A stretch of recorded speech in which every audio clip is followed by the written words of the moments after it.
Now on Vet Talk we often speak with the wonderful Dr Anne Fawcett, who I understand is a good friend of yours, Dr Kim Kendall. Yeah, I trained her with what she started to know about cats, but she's progressed from there. Well, she's very prolific on her blog, Small Animal Talk, and in fact this week she actually spoke about a problem with one of her own cats who is on a prescription diet because she has kidney disease, and she was talking about the difficulty in getting cats to eat the prescription food. So I thought, let's talk to the expert. How do you get cats to eat something if they don't want to? Well, you can't. If they don't want to, you can medicate them. The problem with cats is that if they feel unwell and they eat something, they assume that it's what they've eaten has made them feel unwell. Okay, it's a default mechanism because it's easy to poison cats, as we've discussed in the past. And so if they feel unwell, they're going to avoid that another time. And it's a very strong reflex in cats. Cats can associate feeling unwell after a meal as being with the meal for 3 hours, where dogs and rats can only associate for half an hour. So if the problem with a cat and say the kidney diet, the prescription kidney diet, is that the cat already has a low-grade nausea going on involving with their kidney disease. So they'll often try a new diet for a bit, but they still don't feel better. So they say, well, that must be the diet. So they tend to want to go back to their original diet, which once upon a time they didn't feel sick from.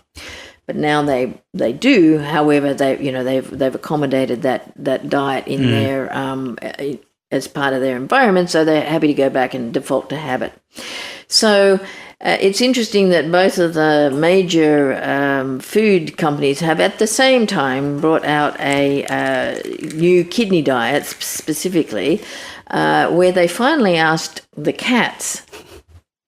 They finally either got an accumulation of cats with kidney disease that they could ask the question, but they asked them, what do you taste? What do you like to taste? And that, I'd love to know the story of that, how they developed the palate profile. But it turns out to be quite different. The cats quite like umami once they're sick. I don't know what that says about umami, but that's what cats like. So that's that savoury taste. It's the taste that nobody can describe. I thought you were talking about my mother at first. I didn't know. Umami. Umami. Could be umami, yeah.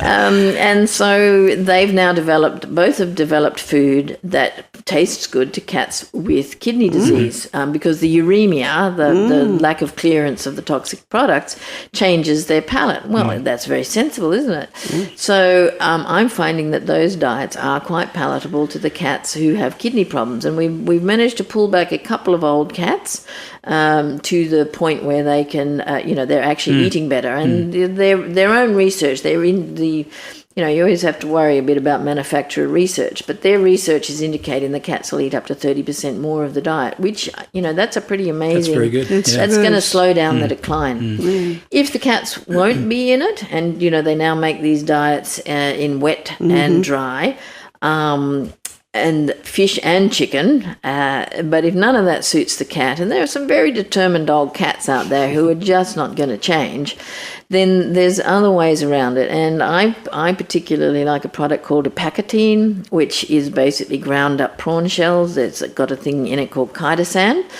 In humans, they call it the fat buster. I could do with some of that. It takes the cholesterol out of your blood. Oh, okay. And it's got calcium, extra calcium and all sorts of things. It's a proprietary product, so nobody's ever going to really know what's in it. But it looks like crushed prawn shells. And that most cats find that reasonably palatable. And when you put that on their ordinary food, as long as the food isn't too high in salt, then you seem to get the renal benefits from it. Wow. Good advice. I love the sound of that. Fantastic. Well, look, we'll take a little break, and we've got lots of cat-related stories we want to talk to you about, but in just a moment.